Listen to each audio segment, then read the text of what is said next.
It's time for America to take a good, long look in the mirror, a very large mirror that can hold an entire country in it, and ask itself, America, how are you ever going to recover from the disaster of the Trump administration? In the aftermath of this tragic detour from our noble history, how will we manage to move past a world in which horrifically deplorable red state troglodytes, some of whom don't even have the common decency to live in Los Angeles, have actual jobs with rising wages instead of the life of unemployment and despair they so richly deserve? These, after all, are the kinds of jobs our upstanding, scandal-free last President Barack Obama told us were never coming back. How despicable that Trump has undermined America's faith in the institution of the presidency by making Obama look like an incompetent buffoon. On top of this, these new jobs could have gone to some needy African child, bringing a few extra pennies an hour into his struggling life. Instead, under Trump, these jobs have been plucked from that child's hungry little hands by racist white males in some god-awful place like Iowa. At least I assume they're racist white males. I've never been to Iowa, but who else would live in a place like that? Also, many of these new jobs are producing energy through dangerous processes like whatever they do to produce energy. And as we all know, within 12 years, energy production will totally destroy life in our imaginations. Though, of course, real life will continue with its grotesque jet travel and electricity making the world worse for everyone. But don't lose hope. Trump can't stay in office forever. Sometime soon, our nation will begin to heal and return to the days when the cop on the beat could be falsely accused of racism so that riots destroyed black communities and distracted the locals from the crappy economy brought on by leftist policies. There are great days still ahead. Trigger warning, I'm Andrew Klavan, and this is The Andrew Klavan Show. I feel hunky-dunky, life is tickety-boo. Birds are winging, also singing hunky-dunky-doo. Ship-shaped, ipsy-topsy, the world is zippity-zing. It's a wonderful day, hurrah, hooray! It makes me want to sing. Oh, hurrah, hooray! Oh, hooray, hurrah! All right, we're back. I'm here for the second week in Hillsdale College as the Pulliam Distinguished Fellow in Journalism. And you can see, I think, from my gray beard, what a distinguished fellow, in fact, I am. I'll be traveling back to L.A. on Thursday, so there'll be no show. And then we'll have a show on Friday for the last day of the week before we plunge into the Klavanless weekend. And you're all destroyed, and it doesn't matter anyway. I've got to tell you, this college is a remarkable place. It's a special place. It's largely a Christian college. I think they recently declared itself officially a Christian college governed by Christian ideas. And the students and professors here talk a lot about the good and the true and the beautiful. And of course, they don't all agree on everything. They tend to be conservative, but not all of them are Republican. And some of the left-wing ideas that are circulating around out there are brooded about here, which is a good thing, right? Students should explore and experiment with different ideas, even crazy left-wing ones. But to discuss those ideas with the underlying knowledge that there's such a thing as God and he's really there, it changes everything. To accept that there's a spiritual reality that this material world only expresses, to understand that material is merely the language in which the Spirit speaks, makes discussing the good, the true, and the beautiful make a whole lot more sense. Over the weekend, I was trying to explain to my wife what it was that I found so restful about being here, and I finally said to her, it's kind of like being sane. It's the opposite of Los Angeles. It's the opposite of engaging with an increasingly atheist world. It's like suddenly I'm not in an insane asylum.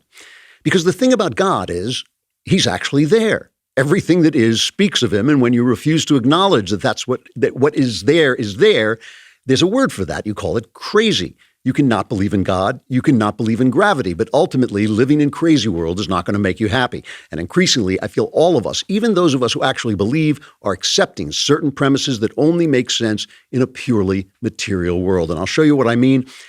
You know, we can't have Knowles on. Knowles usually comes on Monday and we discuss the culture and so forth. And today I can't have him on due to the technical difficulties of getting him hooking up his mic to my mic where I am. But I'm going to have him on in spirit so I can have somebody to make fun of. I cannot believe I'm saying this, but Knowles wrote an excellent piece on the rise of atheism, which you can find on the Daily Wire. I think using words may be a whole new career for the guy. I think it's really seems to work for him. But let me just read you a little piece of what What's his name? Knowles, right. What did he write? He wrote, "For the first time in history, atheists constitute the largest religious group in America. According to the General Social Survey, the number of Americans who have no religion has increased 266% over the past 3 decades and now account for 23.1% of the population, just barely edging out Catholics and evangelicals as the nation's dominant faith. Mainline Protestant churches have suffered the greatest collapse. As religiosity has declined, social ills have abounded. Nearly 1 in 5 American adults suffers from anxiety disorders, which now constitute the most common mental illness in the country. 1 in 6 Americans takes antidepressant drugs, a 65% surge over just 15 years. The problem is particularly acute among younger Americans. While depression diagnoses have increased 33% since 2013, that number is up 47% among millennials and 63% among teenagers. Coincidentally, suicide rates among American teenagers have increased by 70% since 2006. American life expectancy declined again last year as Americans continue to drug and kill themselves at record rates. Social scientists have long since established the link between religiosity and life satisfaction. As social psychologist Sonia Lyubomirsky observes, people who attend religious services several times each week are nearly twice as likely as those who worship less than once a month to describe themselves as very happy. Such psychologists simply state the obvious, that the belief that God loves you and that you will live with him in eternity offers greater consolation than the view of death as a dirt nap that stiffens you into worm food. Now, here's the thing. Everything that Knowles writes there is absolutely true. I mean, it really is quite something. You know, when you think about the rise in antidepressants, think about this. When they invented a cure for polio basically was eradicated. They invented antidepressants that are supposed to cure or relieve depression, and yet depression goes up. Now, I'm always hesitant to talk about that because I don't want anybody to go off his meds on my account. I understand that some people do have chemical imbalances, but the idea that you can fix your depression with medication is simply flawed. It is a flawed idea. People think of it this way. You know, people talk about an adrenaline rush, the way these lies kind of enter into our language. We say, "Oh, I was going down in a bobsled and I felt an adrenaline rush," as if the adrenaline causes the excitement. What causes the excitement is going downhill in a bobsled. The adrenaline is the material that translates that excitement into a material experience. If I were to inject you with adrenaline, you would have the same experience, but it wouldn't relate to anything. It wouldn't relate to the truth. Your body is key to communicate to you what you, the real you, is feeling. It makes no sense to say the adrenaline causes the rush, because even though the adrenaline can cause you the feeling of a rush, it's not the same thing. And as somebody who took antidepressants once said to me, "I'm still depressed. I just can't feel it anymore." So that is one of the problems, the idea that we are a bag of chemicals, and if you just adjust the chemicals right, everything will be tickety-boo, is a flawed idea, okay? And the thing that I noticed in Knowles's article is it's true that religion gives you consolation. It is true that religion will make you happier. But that's not why you should be religious, obviously. I mean, you're not religious. You can't believe because it makes you happier. You're happier because you see the world as it is. Because if you don't see the world as it is, if you think like, "Oh, I can walk off a cliff and float," ultimately, it's not going to be as much fun as if you realize don't walk off the cliff, right? When you know the contours of reality, the closer you come to the contours of reality, the happier ultimately you're going to be. You don't believe in God because he makes you happy. He makes you happy because believing in God is realistic. He makes you happy because he's there. He makes you happy because he loves you, and that's also a major truth of life. You know, Karl Marx said that religion is the opiate of the masses, but it turns out that opium is the religion of the masses. It turns out that all the people who left God behind, all the people who left family behind, all the people who left the old values behind are killing themselves with opiates because they're not living in reality. And so they have to leave and go somewhere else and medicate themselves, self-medicate, to fight the pain of the confusion they have, you know, the confusion of what reality is like. So why aren't we talking about this all the time? If everybody is so unhappy, why aren't we talking about it? Well, let me show you why. I can show you a perfect example of why we're not talking about it. This is this clown, this evangelical Rick Wiles. And so since we've talked about Knowles, now let's talk about somebody at the Daily Wire with actual, talent and ability. We'll talk about Ben. Rick Wiles is an evangelical. He has, I guess it's a website or a TV station that's not getting enough money. People aren't aren't sending him enough money for his evangelical station. And so who does he blame? He blames Ben because the Daily Wire is doing well. Right, the Daily Wire is getting money, and he says, why are people sending money to that evil, evil Ben Shapiro? This is one of the most remarkable pieces of video I have ever seen. You really have to, if you missed this over the weekend, you got to take a look. Ben Shapiro denies the deity of Jesus Christ. I've heard him say this before. That's right. What I'm shocked by is that there are millions of conservatives in this country, including Christians, who support him. Yeah, go gaga over him. Yes. They'll buy his books. They'll boost his career, yes. And yet he openly denies that Jesus Christ is the Son of God. That makes him an antichrist. Yes. All right. St. John said that anybody who denies that Jesus Christ came to earth as God in human flesh is antichrist. Yes. There is no one antichrist. There is a spirit of Antichrist, and Ben Shapiro has the spirit of Antichrist because he denies that Jesus Christ is the Son of God. He denies that he's resurrected. He said, we don't even use that word resurrected. All right? He's a Kabbalist. I can't imagine why people aren't sending this guy money. Listening to that, I almost began to suspect that Ben was one of those Jews. I don't know what gave him away. But now listen, I know Ben. I work with Ben. I consider Ben a friend. I can testify Ben is the Antichrist. Of course, we all know that. I think that goes without saying. But I mean, what I think is the point. The point is we have endured. Ben and I disagree about the divinity of Christ. Only one of us can be right. This is true. Only one of us is right about the divinity of Christ. Why don't we just put a rag in our teeth and have a knife fight and settle it that way, right? Because for centuries, that's what people did. For centuries, they came, if you believed in a different God, they came and they beheaded you or they rode their horses into your field and set you on fire. The Muslims, that was how Islam got its start. Christianity got its start in a much more wholesome way by convincing people. But there were plenty of times that the Crusaders stopped off on their way to Outremer. They stopped off to kill the Jews in their localities, saying, well, we can't go and fight the infidel overseas before, which may have been justified, right? That may have been a justified war before we stop off and kill these harmless Jews who are sitting in our territory. We started to understand that this solves nothing. Whether Christ is divine or not is not going to be solved by Ben and me hitting each other over the head. It's not going to change a single thing. It's not going to change a single thing about reality. So we developed a system which, by the way, was recommended to us by Jesus when he said, give unto Caesar the things that are Caesar's, give unto God the things that are God's. We developed a system called humility.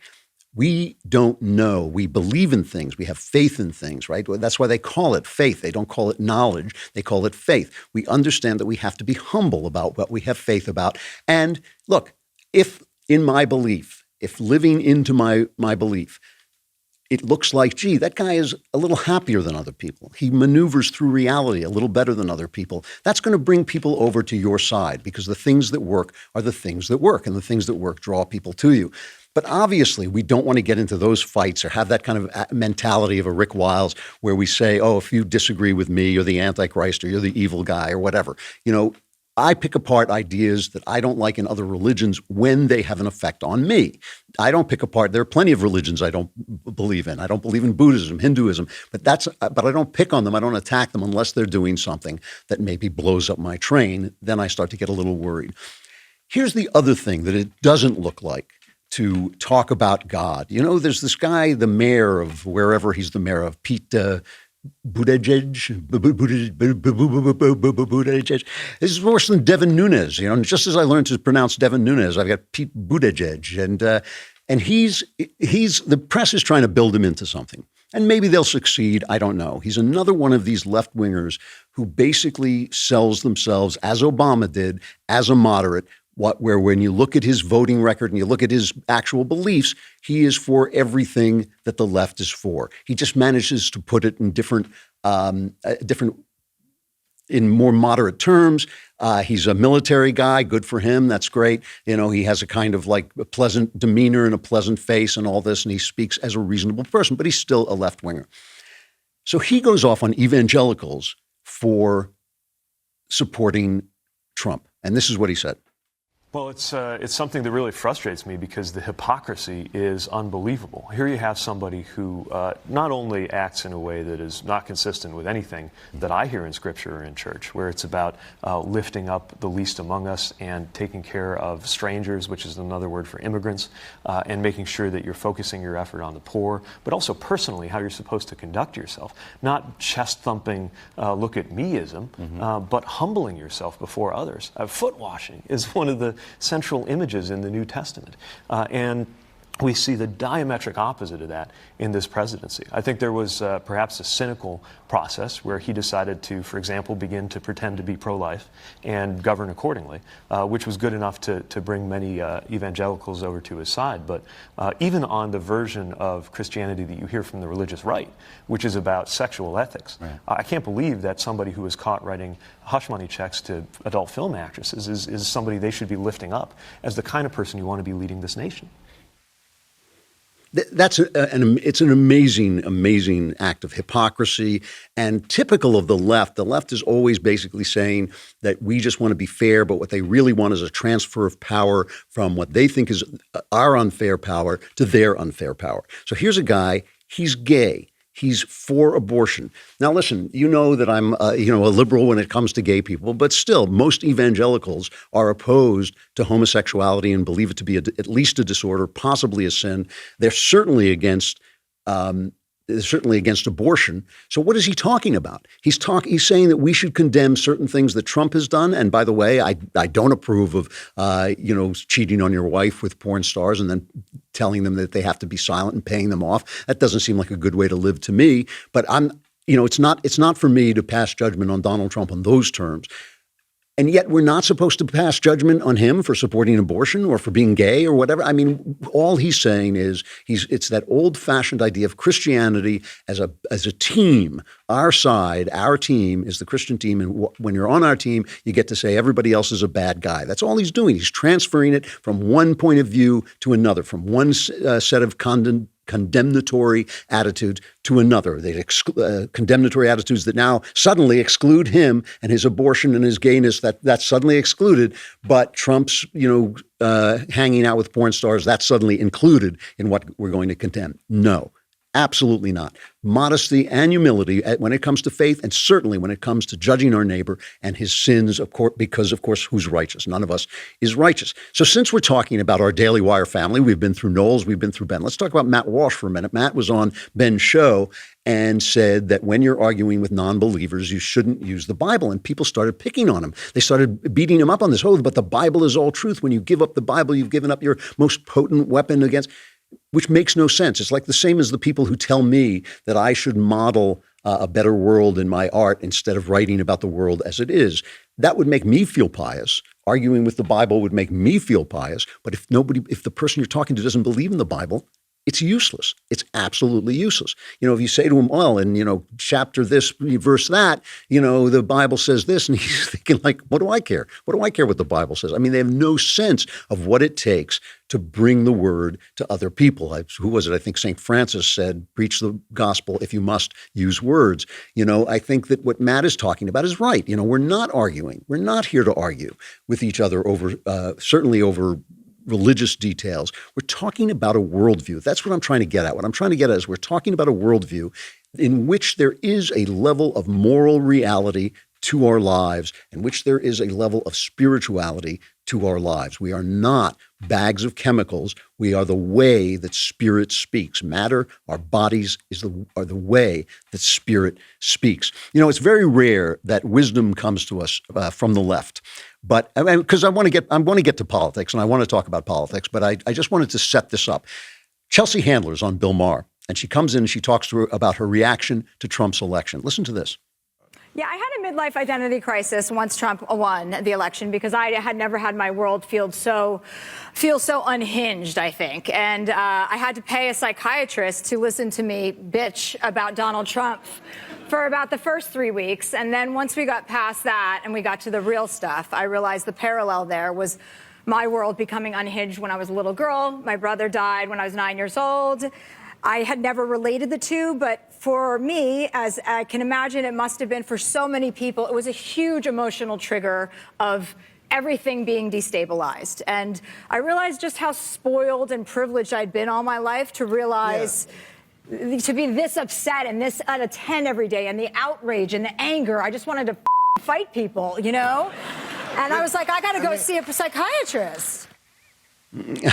Well, good for her. What she found out, I mean, listen, you've been listening for the last 2 years plus to the left going insane. You've seen the New York Times sell every principle it ever used to report on just to become an anti-Trump vehicle. You've seen Brian Stelter babbling incoherently to blame everything on Trump. You've seen Congressman Adam Schiff, selling every principle possible to continue to condemn Trump. You've seen all these guys go nuts. Chelsea Handler discovered the secret. If you're that crazy about politics, something is missing from you. Something is wrong with you. This has nothing to do with fighting for freedom. It has nothing to do with standing when bedrock American principles are truly under threat. This has to do with one president over another. You know, I always laugh at the left when they tell me, "Oh, you voted for Donald Trump. What an evil guy!" And I keep thinking, you ran Hillary Clinton. You ran a career criminal. You ran the Al Capone of the Democrat Party, and you're complaining that I voted for Donald Trump. If you had run Abraham Lincoln, believe me, I would have voted for Abraham Lincoln over Donald Trump. But when you run Hillary Clinton, you got no argument. You got no argument.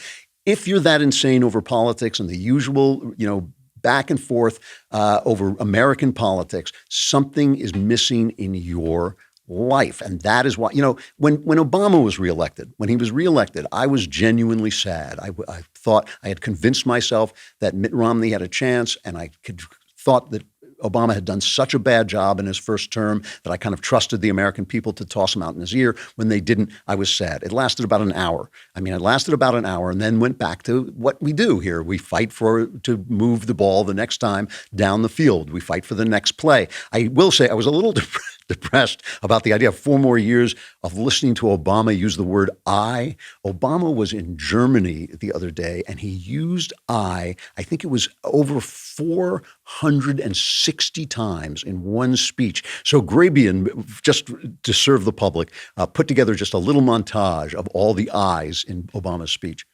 I had with me, I asked myself, all right, I can do that I care deeply about. I believe climate change. I believe gender equality. I believe, and that I could have. There's only one of me, and I know I hope. Now I'm not. I've held my last political office, but I'm assuming. I think I'm going to start. So actually, am I correct? And before I came out, that I had when I wanted what I wanted. I've got it, and I was elected to my office, and I'd say when I helped. I was the first, if I had, and my theory I can get, turns out it's only mine. If I can, my own, as I said, I actually think I'd have to say, no, I'm sorry. And so I'm not going to, I know that I had to work on that. That's what I'm going to do now. Listening to that for 4 more years did, I have to say, make me a little sad for a while. I like the line in there, it's buried in there, there's only one of me. And I just thought, if there's only one of you, why do you have to refer to yourself 400 times? If there's one of you, once or twice might be good. Compare that, by the way, to the first George Bush, who used to take every speech and give it what they called an eye-ectomy. He would cut the eyes out of it. Obama said something else as well, because he's looking at these leftists. And when Obama ran the first time, he ran this close to being a Republican, certainly a moderate, certainly a right-wing Democrat. He was going to fix immigration. He believed in God. He was against gay marriage. He really ran a dishonest campaign. And so when he says what he says here, he's really not telling Democrats to compromise. What he's telling them to do is lie. And this is the cut. I just want to make sure we get the right Obama cut here. This is the cut cut number 5. One of the things I do worry about sometimes among progressives in the United States, maybe it's true here as well, is a certain kind of rigidity where we say, I'm sorry, this is how it's going to be. And then we start sometimes creating what's called a circular firing squad, where you start shooting at your allies because one of them is straying from purity on the issues. And when that happens, typically the overall effort and movement weakens. There again, what's he talking about? He's talking about politics replacing religion. He's talking about politics becoming your moral path, your pathway to morality. He's talking about judging everything by politics instead of by your inner compass, instead of by your spiritual knowledge, that wisdom that you come equipped with, that wisdom that you learn by studying Scripture, by studying the people who've come before you and who think these things through. And, if ever there was a good example of this, it's our old friend Alexandria Occasional Cortex, who is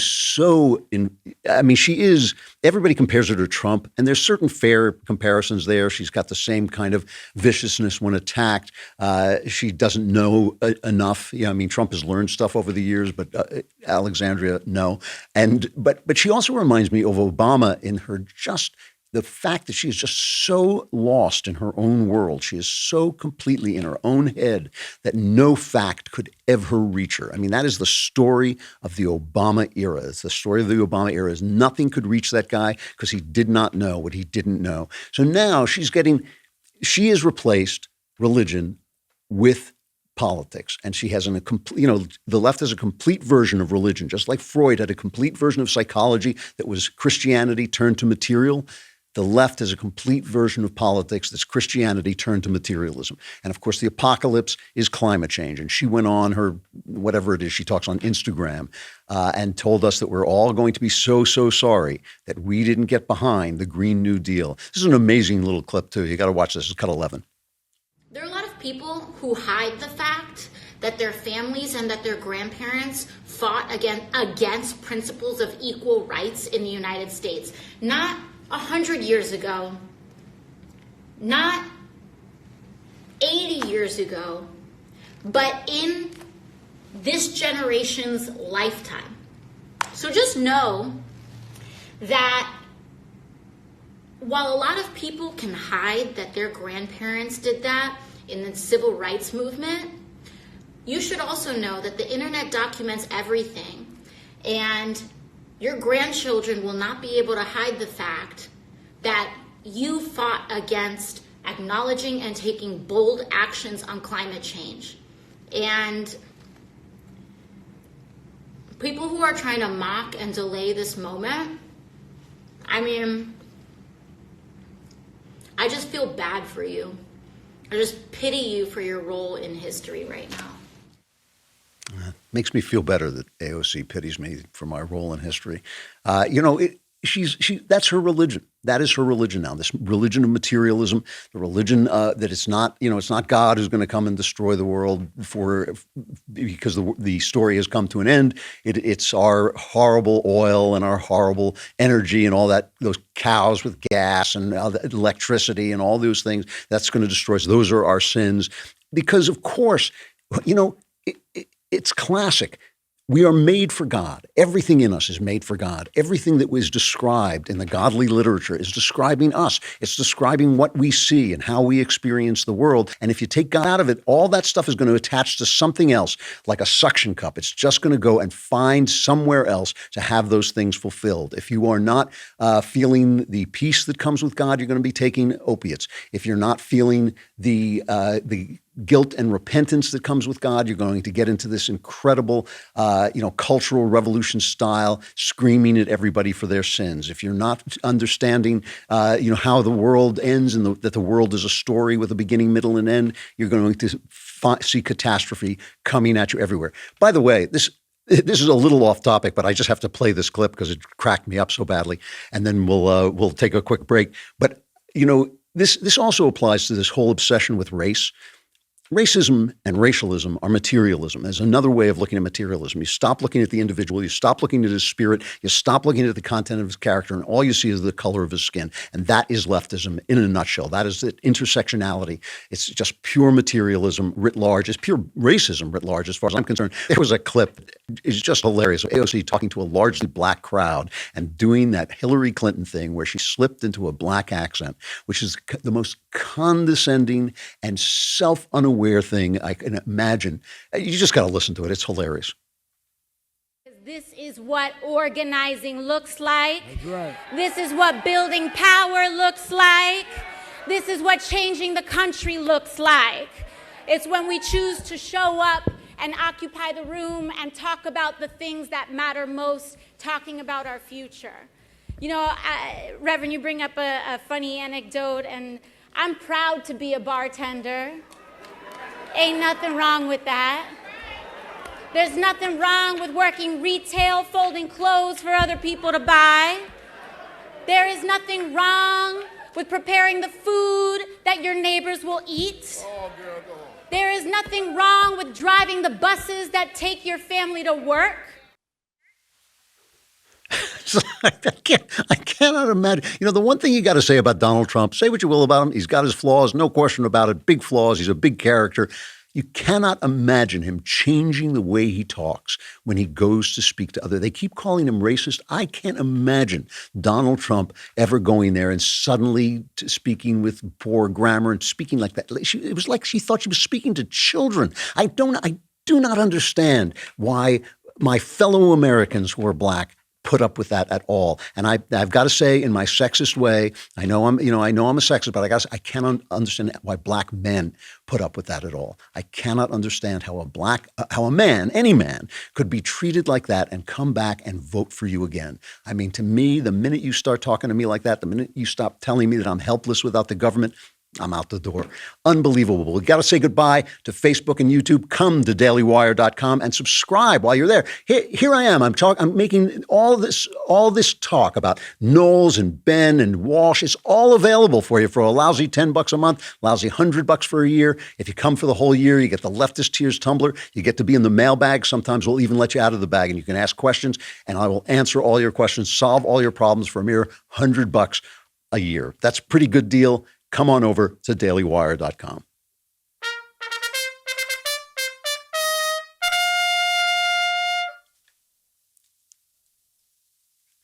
All right, let's just spread this out a little bit, just widen our lens. I wanted to step back and just take a look at this for a minute because it really is a weird feeling to be in a place where people believe, where people speak, disagree, but all speak with the premise that we're dealing with a spiritual world. I was listening to Andrew Yang. Andrew, sticking with our Daily Wire family here. Andrew Yang is a philanthropist and entrepreneur and seems like a pretty decent fellow. And Ben had him on his Sunday special. And Yang is running on this universal income, which I just think is one of the worst ideas in the world. They're always quoting Milton Friedman about it. But just remember, Milton Friedman said it was a pipe dream because his idea was to get rid of all other welfare as a way of weaning people off welfare to give people a universal income instead of welfare. There would be no other programs. If that's what you're talking about, I'll talk about it, but nobody's really talking about that. They're just telling you they're just saying they're going to give you money. Socialism solves all problems with money. What's the problem with that? The problem with that is the same problem as trying to solve everything with chemicals, right? Your body is the language. It's the word in which the spirit speaks. Your body is the language in which the spirit speaks. Money too.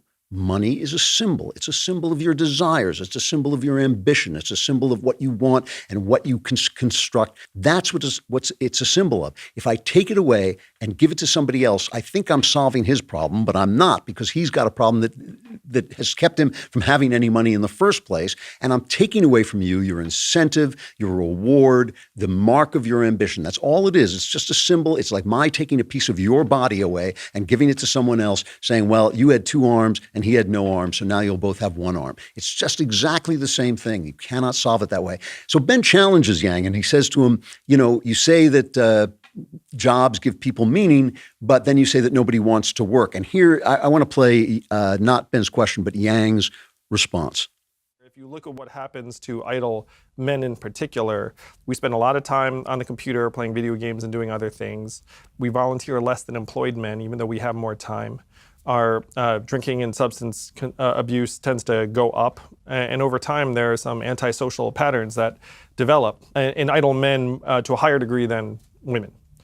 And so that's just data. And so if you look at that and you say, okay, this actually is pretty consistent with my intuition that work is incredibly important and vital. It provides structure, purpose, fulfillment, meaning, social structures to people every day. And so the question is, how do we create more things like that?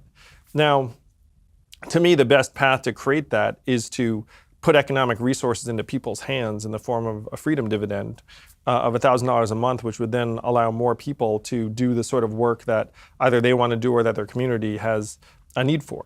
And the goal is to create jobs, and putting $1,000 a month into people's hands would create at least 2 million new jobs, just because the buying power would just go right back into local businesses and communities. That's a completely incoherent thing. The guy sounds like a smart guy, but that's just incoherent. That's like Nancy Pelosi, who once said the greatest job creator is unemployment, unemployment insurance. And I thought that's great. Then all we need is for everyone to be out of work, and then everyone will have a job. I mean, it doesn't make any sense. Capitalism is a system built for using the way that people are. It is made to use the way that people are. The thing that he says there is that jobs give meaning. That's not true, but I'll get back to that in a minute. But people don't want to work. Now, that part is true, right? I love my work. I love my work. I love writing. I love what I do here. I just really love it. But, I don't want to go to work. It's work. I mean, a body that's at rest tends to remain at rest. Inertia just keeps you where you are. It takes willpower to do the thing that you want to do. Money is a great instigator. Money is a great incentive to go out and do that work. Take that incentive away. What on earth makes him think that suddenly people are going to want to work? The people who have stores, who have jobs that these people can spend their free money at, right? They'll go on working and they'll take the free money that they got to be recirculating their money. But it's not going to make the person who's getting the money do anything. Of course it's not. It's if the people have that extra money and they can not work, they'll not work. The thing is, meaning is you have to work to find meaning. You have to not do all our desires are like wild horses, whether it's ambition or lust or whatever it is, we have to ride that horse and force it to go where we want it to go, not where it wants to go, because it wants everything, right? Your ambition wants everything. Doesn't care if I have to kill the guy next to me to get what he has, I want it. My lust wants everything. It doesn't want just my wife, it wants every other girl. I've got to ride that horse and make sure it goes where I want it to go. And capitalism really helps with that. It really does. It doesn't work. Capitalism doesn't work with no values. It doesn't work without Christianity. It doesn't work without religion, because it's just like socialism. It is just a materialist way of being, but it's still more in line with the way people are. I mean, listen, I'm not asking for us to go back to any religious wars. I'm not asking us to be able to sit and pass judgment. I'm simply asking us to talk about the human condition as it is. I'm simply asking us to talk about reality as it is. God makes you happy because God is there. God makes you happy in the same way believing in gravity makes you happy. If you don't believe in gravity, you're going to have a very short and ugly life, And if you don't believe in God, the same kind of problems are going to occur because you don't know the truth. You don't know the way the world really works. Ben and I don't have to argue about the divinity of Christ, right? We're talking about what C.S. Lewis called the Tao, the thing that is the basic idea that underlies all religions. All religions have an idea that there are certain things that are true about the human condition that do not change, that there are men and there are women, there's good and there's bad. If we can't speak at that level, if we can't speak about that at that level, and you think we're going to solve everything by moving money around or by, taking drugs, if you think it's all going to be solved by material means, we are all going downhill. And if you think that the reason to believe in God is because he makes you happy, you're making the wrong argument. That's the wrong argument. You can't believe in anything because it makes you happy. I mean, it would make me happy if like angels dance on the head of pins. I don't believe in that because I don't see the evidence of that. But the evidence of God is all around you. It makes you happy because you're telling the right thing. And just one piece of news I want to cover is, of course, this border crisis that we're having. And we'll talk about this more as the week goes on. People pouring in, using this loophole in our laws. All you have to do is say you want asylum. They have to basically hold you But if they hold you, they have to separate your kids. But if they separate your kids, the news people start weeping because they want to destroy the country by letting everybody in. And they know that's an emotional way of doing it. Believe me, it's not about the kids. So they're busing people into the interior because they don't know what to do with them. They have to release them. Of course, once you release them, you'll never see them again. But of course, it's not a crisis. Don't think for a minute it's a crisis, but it's a crisis. And Trump says this. This is Trump's remark on the whole thing. So as I say, and this is our new statement, the system is full. Can't take you anymore. Whether it's asylum, whether it's anything you want, it's illegal immigration, can't take you anymore. We can't take you. Our country is full. Our area is full. The sector is full. Can't take you anymore. I'm sorry. Can't happen. So turn around. That's the way it is. If you look at our southern border, the number of people and the amount of drugs, human trafficking. The human trafficking is something that nobody used to talk about. I talk about it. It's a terrible thing. It's ancient, and it's never been bigger than it is modern right now, today. All over the world, by the way, not just here, all over the world. Human trafficking, a terrible thing. And they come into the areas of the border where you don't have the wall. They don't come through your points of entry. They come into areas where you don't have the wall. And they make a left or they make a right. They come right into the country, loaded up with people in many cases, and it's pretty sad. So people are attacking Trump for saying that. But listen, this is the same kind of thing. The problem we have with immigration is a spiritual problem, essentially. We want to be kind. We want to be generous. We want to let in as many people as we can. But the rule of law matters. It matters that when we pass laws, and remember, the same people who are not enforcing these laws pass the laws in the first place. And it also matters that the kind of people who we let in are the kind of people who can continue and support the kind of country that made them want to come here in the first place. You can't say everybody wants to come here and we're evil. That doesn't make any sense. You can't say everybody wants to come here, but we stink for not letting them in. We don't stink for not letting them in. We're trying to preserve and protect the country that they want to come to in the first place. I'm all for generosity, but it's got to be done through the rule of law, which all Trump has ever said from the beginning. Kirstjen Nielsen has resigned. She was apparently wrong-footed by Trump, and Trump is kind of piling on a little blame on her. And of course, the press wants to blame her for all the separations of children. But that is ridiculous. All they want is to blame Trump for the situation at the border. He's not to blame. The situation at the border has been what it is. But he is obviously getting extremely, extremely frustrated. And it has to do with the fact that Congress no longer works. Congress no longer does its job. Trump is talking about that, but you can see he is reaching a breaking point. He's gotten rid of Kirstjen Nielsen. He's appointed this guy, Kevin McAleenan, who's the head of Customs and Border Protection, who's supposed to be a hardliner. We'll see where that goes. But obviously, Trump is really frustrated because Congress is broken. A final reflection. I have to talk about this. One of the problems that we on the right have is how do we end the apology culture without ending apologies? Because, of course, Trump is a good role model in not apologizing to the left whenever they twist your words and all this stuff. But sometimes you do something wrong and you should apologize for it. But the actress Anastasia Lin, who is originally from China, I believe, writes a piece in the Wall Street Journal, "The Cultural Revolution Comes to North America." And the Cultural Revolution is a good thing to remember. This is something that Mao did because Mao was nuts and all his communist programs didn't work. Not only did they not work, they caused massive, massive famines. There was a massive famine from 1959 to around 1961, I think it was, massive, tens of millions of people dying because of collectivization, because they took people's individual farms away, because Mao declared how much vegetables you could get out of an acre of land, which had nothing to do with reality. And because of that, people were afraid to plant anything because they would be thrown in prison if they didn't get the amount they were supposed to get.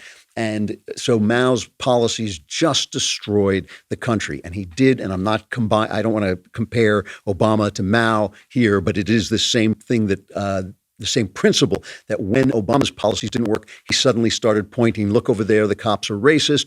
Look over there, transgenders can't use the bathroom. Well, when Mao did it, he started screaming, look over there, we've got to purge the evil capitalists and Western sympathizers from our midst. And he set the kids off against each other and off against the adults. So suddenly students were beating teachers up and throwing them out.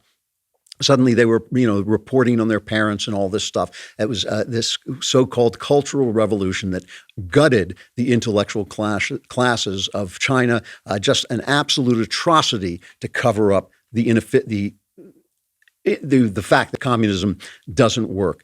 And so what Anastasia Lin is writing about is the way social media now is fulfilling that means. Obviously, it's not as bad as the Cultural Revolution, but it's the same principles at work. She talks about a friend of hers, Kaylin Ford, who spent her career advocating for international human rights and supporting victims of religious persecution.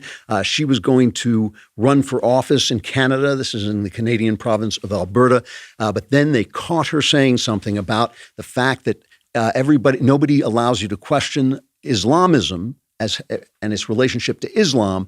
But the minute somebody talks about white supremacy and you start to think about, well, what causes white supremacy, then suddenly you're tagged as a white supremacist. So she was tagged as a white supremacist, even though saying she thought white supremacy was abhorrent. This is kind of what's happening, this chasing down of people, this calling them out for anything they say. And look, all of us say things that we wish we didn't say. Every single one of us says it. If that is going to end our careers, if that's going to end a person's career, it can be done to anybody, and it just becomes a question of who has the most power, who has the most strength.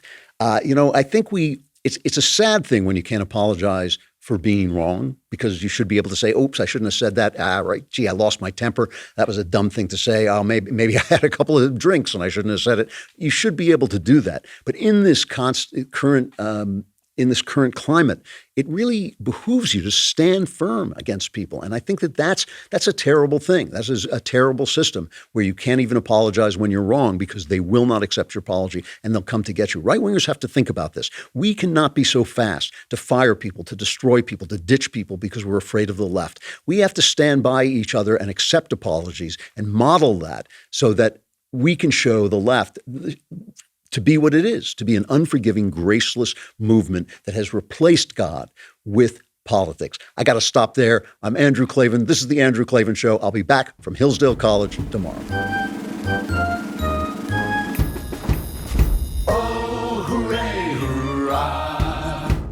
The Andrew Klavan Show is produced by Robert Sterling. Executive producer, Jeremy Boring. Senior producer, Jonathan Hay. Our supervising producer is Mathis Glover, and our technical producer is Austin Stevens. Edited by Adam Sayevitz. Audio is mixed by Mike Cormina. Hair and makeup is by Jesua Alvera. And our animations are by Cynthia Angulo. Production assistant, Nick Sheehan. The Andrew Klavan Show is a Daily Wire production. Copyright Daily Wire 2019. I'm Michael Knowles, host of The Michael Knowles Show. At an event before Al Sharpton's National Action Network, freshman Congresswoman AOC inexplicably transforms into a black Southern preacher. We will learn to code switch. Check it out at dailywire.com.